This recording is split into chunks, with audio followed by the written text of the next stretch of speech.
ഇൻസ്റ്റാഗ്രാമിൽ ഞാൻ ഈ ഒരു വീഡിയോ ഇട്ടപ്പോൾ തന്നെ ഒരുപാട് പേര് ചോദിച്ചിട്ടുണ്ടായിരുന്നു ഈ ഒരു ഡ്രസ്സിൻ്റെ കട്ടിങ് അനുസരിച്ച് വീഡിയോ. ഈ ഒരു ഡ്രസ്സ് പെട്ടെന്ന് തന്നെ സോൾഡ് ഔട്ടായി പോവുകയും ചെയ്തു. നിങ്ങളെ കാണിക്കാൻ വേണ്ടി ഈ സെയിം ഡ്രസ്സ് വേറൊരു ക്ലോത്തിൽ അതേ മെഷർമെൻറ്റിലാണ് ഞാൻ ചെയ്തെടുക്കുന്നത്. വീഡിയോ കണ്ടു നോക്കിയിട്ട് എന്തെങ്കിലും സംശയം ഉണ്ടെങ്കിൽ കമൻറ്റായി ചോദിക്കാൻ മറക്കണ്ട. ഇതിനു വേണ്ടി ഞാൻ 3.5 മീറ്റർ ക്ലോത്താണ് എടുത്തിട്ടുള്ളത്. ആദ്യം തന്നെ തുണി 4 മടക്കി മുകളിൽ നിന്ന് താഴേക്ക് 10 ഇഞ്ച് ഇതുപോലെ അടയാളപ്പെടുത്തി വരച്ചെടുക്കുക. എന്നിട്ട് ആ ഒരു ഭാഗം കട്ട് ചെയ്തെടുക്കുക. സ്ലീവ് ജോയിൻ്റ് ഇല്ലാതെ ചെയ്തെടുക്കാൻ വേണ്ടിയിട്ടാണ് ഇങ്ങനെ ചെയ്യുന്നത്. ഇനി ബാക്കിയുള്ള ഭാഗത്ത് നമുക്ക് വേണ്ട ലെങ്ത്ത് എത്രയെന്ന് വെച്ചാൽ അത് അടയാളപ്പെടുത്തുക. 49 ഇഞ്ച് ലെങ്ത്താണ് ഞാനിവിടെ എടുത്തിട്ടുള്ളത്. ഇനി ഈ 2 ക്ലോത്തും സെപ്പറേറ്റ് ചെയ്ത് ഒന്നൊന്നിന് മുകളിലായിട്ട് വരുന്ന രൂപത്തിൽ മടക്കി വെക്കുക. ഈ ഒരു രീതിയിൽ ചെയ്തെടുക്കുക. അപ്പോൾ അടിയിലുള്ള പീസ്, ബാക്ക് പീസ് ഒരു 1/4 ഇഞ്ച് കുറച്ച് പുറത്തേക്ക് തള്ളിയിട്ടാണ് വേണ്ടത്. 1/4 ഇഞ്ച് എക്സ്ട്രാ വേണം ബാക്ക് പീസിന്. സിബ് അറ്റാച്ച് ചെയ്തെടുക്കാൻ വേണ്ടിയിട്ടാണത്. സിബ് ഈ ഒരു രീതിയിൽ അറ്റാച്ച് ചെയ്തെടുത്താൽ ഏറ്റവും സിമ്പിളായിട്ട് നല്ല നീറ്റായിട്ട് ചെയ്തെടുക്കാൻ പറ്റും. ഇനി ഫോൾഡഡ് സൈഡിൽ നിന്ന് ഒരു 3 ഇഞ്ച് താഴെ വരെ അടയാളപ്പെടുത്തുക. ഈ 1/4 ഇഞ്ച് മൈൻഡ് ചെയ്യേണ്ട, അതങ്ങനെ തന്നെ നിൽക്കട്ടെ. അത് സിബ് അറ്റാച്ച് ചെയ്യാൻ വേണ്ടി മടക്കി സ്റ്റിച്ച് ചെയ്തെടുക്കാനുള്ളതാണ്. ഇനി ഈ 3 ഇഞ്ചിന് ശേഷമാണ് നമ്മൾ സാധാരണ കുർത്തിക്കൊക്കെ ചെയ്യണ പോലെ നിങ്ങളെ നെക്ക് വിഡ്ത്തും ലെങ്ത്തും മറ്റുള്ള മെഷർമെൻ്റൊക്കെ അടയാളപ്പെടുത്തുന്നത്. ഞാനിവിടെ 3.5 ഇഞ്ച് നെക്ക് വിഡ്ത്തും 3.5 ഇഞ്ച് തന്നെ നെക്ക് ലെങ്ത്തും അടയാളപ്പെടുത്തിയിട്ടുണ്ട്. അതുപോലെ 1.5 ഇഞ്ചാണ് ബാക്ക് നെക്ക് ലെങ്ത്ത് അടയാളപ്പെടുത്തിയിട്ടുള്ളത്. ഇനി വീഡിയോയിൽ കാണുന്നത് പോലെ നെക്ക് വിഡ്ത്ത് ആ 3 ഇഞ്ചിലേക്ക് എക്സ്റ്റെൻഡ് ചെയ്ത് വരച്ചു കൊടുക്കുക.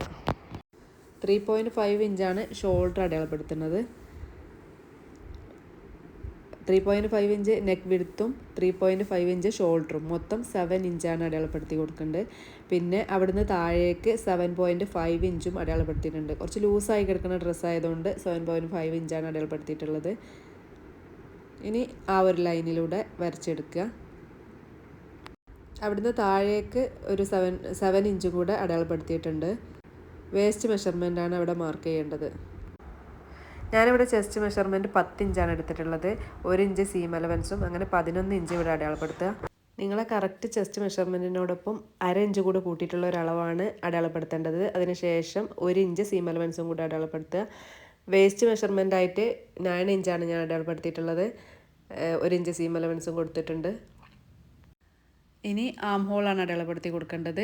അതിന് മുന്നേ ഒരു 3/4 ഇഞ്ച് ഷോൾഡർ സ്ലോപ്പായിട്ട് അടയാളപ്പെടുത്തി കൊടുക്കണം. നമ്മൾ ചെയ്യണത് കോളർ ആയതുകൊണ്ട് 3/4 ഇഞ്ച് എന്തായാലും ഷോൾഡർ സ്ലോപ്പ് വേണം.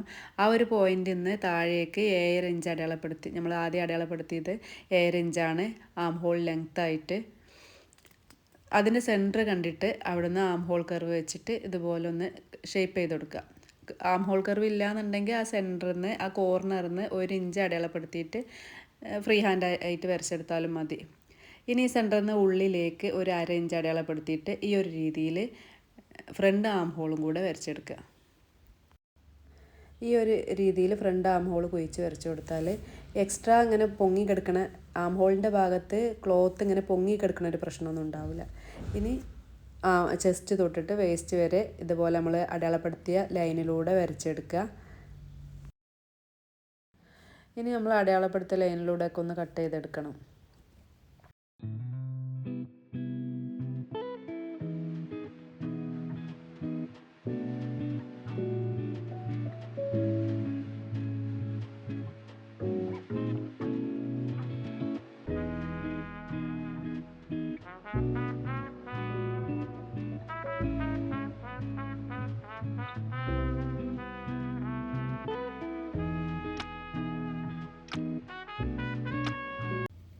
ഈ വേസ്റ്റ് ലൈൻ തൊട്ട് ബോട്ടം വരെ ടോപ്പിൻ്റെ എൻഡ് വരെ ടാപ്പ് വെച്ചിട്ട് ലൈൻ ഷേപ്പിൽ കട്ട് ചെയ്തെടുക്കണം. ഈ ഒരു രീതിയിലാണ് വരച്ചെടുക്കേണ്ടത്.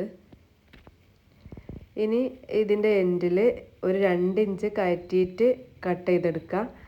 സൈഡ് ഭാഗം തൂങ്ങിപ്പോകാതിരിക്കാൻ വേണ്ടി. ഞാനങ്ങനെ ചെയ്യണില്ല, അങ്ങനെ വേണമെന്നുണ്ടെങ്കിൽ കട്ട് ചെയ്തെടുക്കാം. ഇനി നമ്മൾ മാറ്റി വെച്ച സ്ലീവ് പീസ് എടുത്ത് 4 മടക്കി ഓപ്പൺ പാർട്ടിൽ നിന്ന് 3 ഇഞ്ച് താഴേക്ക് മാർക്ക് ചെയ്തെടുക്കുക. ആ ഒരു പോയിന്റിൽ നിന്ന് ഈ ഒരു രീതിയിൽ ചെരിച്ച് വരച്ചു കൊടുക്കുക.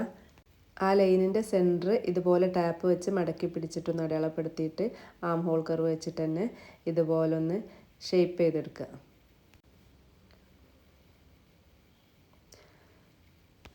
ഇനി ആ വരച്ച ലൈനിലൂടെ ഒന്ന് കട്ട് ചെയ്തെടുക്കുക. സ്ലീവിൻ്റെ സെൻറ്ററിൽ ഒന്ന് നോച്ചിട്ട് കൊടുക്കുക. ഈ ഒരു ഭാഗം ഓപ്പൺ ചെയ്ത് കൊടുക്കുന്നുണ്ട്. സ്ലീവിൻ്റെ ബോട്ടം പാർട്ടാണിത്. ഇവിടെ 8 ഇഞ്ചാണ് ഞാൻ അടയാളപ്പെടുത്തിയിട്ടുള്ളത്. ഇലാസ്റ്റിക് വെച്ച് ചെയ്തെടുക്കുന്ന സ്ലീവാണ്. സ്ലീവിൻ്റെ സൈഡ് ഈ ഒരു രീതിയിൽ ഷേപ്പ് ചെയ്ത് വരച്ചെടുക്കണം. അപ്പോൾ ഈ ഒരു പോർഷനും കൂടെ കട്ട് ചെയ്ത് മാറ്റണം. ഇപ്പോൾ ടോപ്പിൻ്റെ കട്ടിങ് പാർട്ട് കഴിഞ്ഞു. ഇനി നമുക്ക് സ്റ്റിച്ചിങ്ങിലേക്ക് കിടക്കാം. ആദ്യം തന്നെ ടോപ്പിൻ്റെ ബാക്ക് പോർഷനിൽ ഒരു 1/4 ഇഞ്ച് സിപ്പ് അറ്റാച്ച് ചെയ്യാൻ വേണ്ടി വിട്ടിട്ടുണ്ടായിരുന്നില്ലേ, അത് ഏറ്റവും മുകളിൽ നിന്ന് താഴെ വരെ സ്റ്റിച്ച് ലെങ്ത്ത് ഒരു 4th വെച്ചിട്ട് താഴെ വരെ സ്റ്റിച്ച് ചെയ്തെടുക്കുക. എൻ്റെ മെഷീനിൽ ഏറ്റവും വലിയ ലെങ്ത്ത് 4 ആണ്. അതുകൊണ്ടാണ് ഞാൻ ആ ഒരു അളവ് പറഞ്ഞത്. നിങ്ങളെ മെഷീനിൽ എത്രയാണെന്ന് വെച്ചാൽ അതിനനുസരിച്ച് ചെയ്തെടുക്കുക. ഞാൻ ടേബിൾ ടോപ്പ് മെഷീനാണ് യൂസ് ചെയ്യുന്നത്. ഇപ്പോൾ ഞാൻ ആ ഒരു 1/4 ഇഞ്ച് ഭാഗം ഇതുപോലെ സ്റ്റിച്ച് ചെയ്തെടുത്തിട്ടുണ്ട്. ഇനി ഇവിടെയാണ് നമുക്ക് സിബ് അറ്റാച്ച് ചെയ്ത് കൊടുക്കേണ്ടത്. സിബിന് എത്ര ലെങ്ത്ത് വേണമെന്ന് വെച്ചാൽ അത്രയും ഭാഗം ഇതുപോലെ ഒന്ന് കട്ട് ചെയ്ത് കൊടുക്കുക.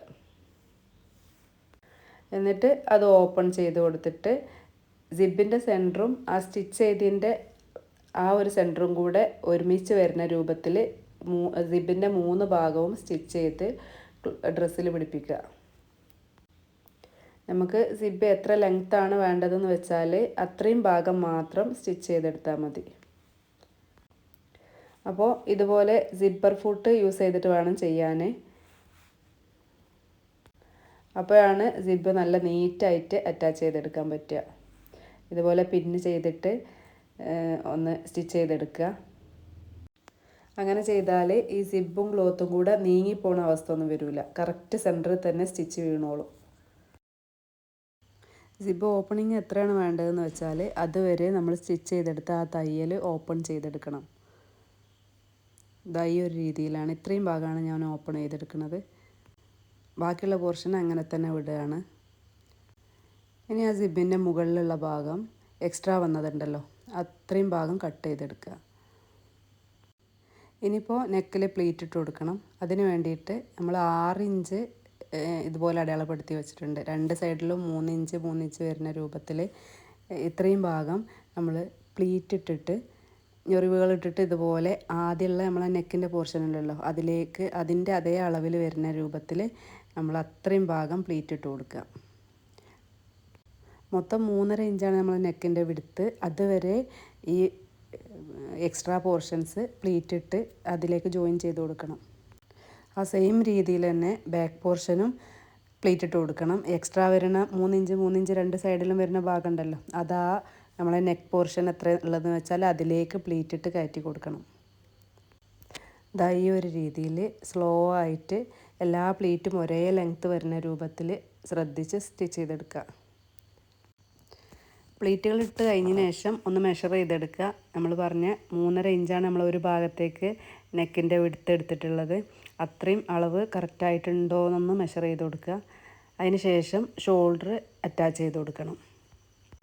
അതിന് ശേഷമാണ് നമ്മൾ കോളർ അറ്റാച്ച് ചെയ്ത് കൊടുക്കേണ്ടത്. ഷോൾഡർ ഈ ഒരു രീതിയിൽ 2 സൈഡിലും ജോയിൻ ചെയ്ത് കൊടുക്കുക. ബാക്ക് ഓപ്പൺ ആയിട്ട് വരുന്ന രീതിയിലാണ് നമ്മൾ കോളർ അറ്റാച്ച് ചെയ്ത് കൊടുക്കുന്നത്.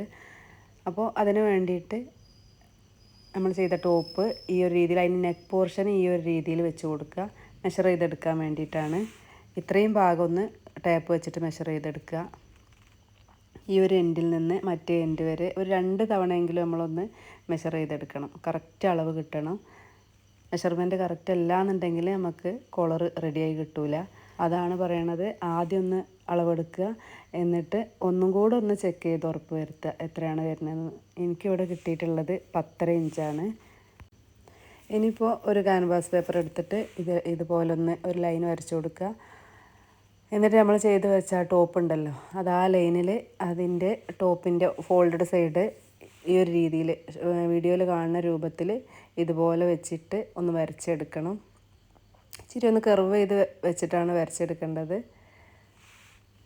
സ്ട്രെയിറ്റ് ആയിട്ട് വരാതെ നമ്മൾ ബാക്ക് പോർഷൻ ഉണ്ടല്ലോ അതിനൊരു വളവുണ്ടാവില്ലേ, അതുപോലെ ഒന്ന് ആ ഒരു ഭാഗം ഒന്ന് കർവ് ചെയ്ത് വരച്ചിട്ട് ഈ വീഡിയോയിൽ കാണുന്ന പോലെ ഒന്ന് വരച്ചെടുക്കുക.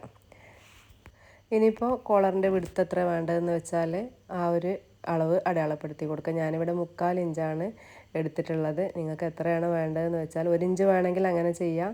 എനിക്ക് വീതി കുറഞ്ഞ കോളറാണ് ഇഷ്ടം, അതുകൊണ്ട് ഞാൻ 3/4 ഇഞ്ചാണ് എടുത്തത്. അതിന് ശേഷം ഒരു ക്ലോത്തിലേക്ക് ഇതുപോലെ ഒന്ന് അയൺ ചെയ്തെടുക്കണം.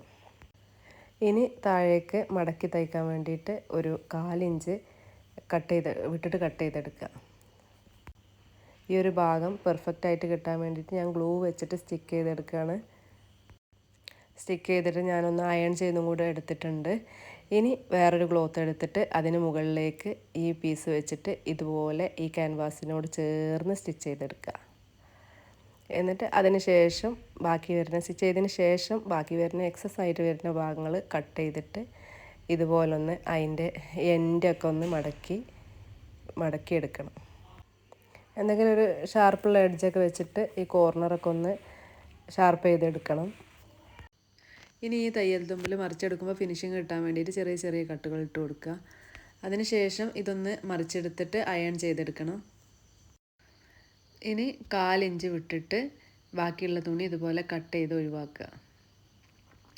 ഇപ്പോൾ ഈ ക്യാൻവാസിൻ്റെ എൻഡ് വന്നിരിക്കുന്ന ഈ ഭാഗത്ത് ഇതുപോലെ ചോക്ക് വെച്ചിട്ടൊന്ന് മാർക്ക് ചെയ്ത് കൊടുക്കുക. ഇനി ഡ്രസ്സിൻ്റെ ചീത്ത വശത്ത് വെച്ചിട്ട് ആ മാർക്ക് ചെയ്ത ലൈനിലൂടെ ഒന്ന് കോളർ സ്റ്റിച്ച് ചെയ്തെടുക്കണം. കോളറിൻ്റെ ചീത്തവശം ഡ്രസ്സിൻ്റെ ചീത്തവശം ഒരുമിച്ച് വരുന്ന രീതിയിലാണ് സ്റ്റിച്ച് ചെയ്തെടുക്കേണ്ടത്. ഇതുപോലെ കറക്റ്റായിട്ട് വെച്ചിട്ട് ഒരറ്റത്തു നിന്ന് മറ്റേ അറ്റം വരെ സ്റ്റിച്ച് ചെയ്തെടുക്കുക. നമ്മൾ അടയാളപ്പെടുത്തിയ ആ ലൈനിലൂടെ. കോളറിൻ്റെ മുകളിലുള്ള ക്യാൻവാസ് പോർഷനിൽ സ്റ്റിച്ച് വരാതെ ശ്രദ്ധിക്കണം. എന്നിട്ട് മറ്റേ അറ്റം വരെ ചെയ്തെടുക്കുക. അതല്ലാന്നുണ്ടെങ്കിൽ കോളറിൻ്റെ സെൻറ്ററിൽ നിന്ന് സ്റ്റിച്ച് തുടങ്ങിയിട്ട് ഒരു എൻഡ് വരെ പോവുക. എന്നിട്ട് അപ്പുറം അതുപോലെ തന്നെ ചെയ്തെടുക്കുക. അങ്ങനെ വേണമെങ്കിലും ചെയ്യാം. ഇനി പതുക്കെ ചുളികളൊന്നും വരാത്ത രീതിയിൽ നല്ല വൃത്തിയായിട്ട് തന്നെ കോളർ സ്റ്റിച്ച് ചെയ്തെടുക്കുക.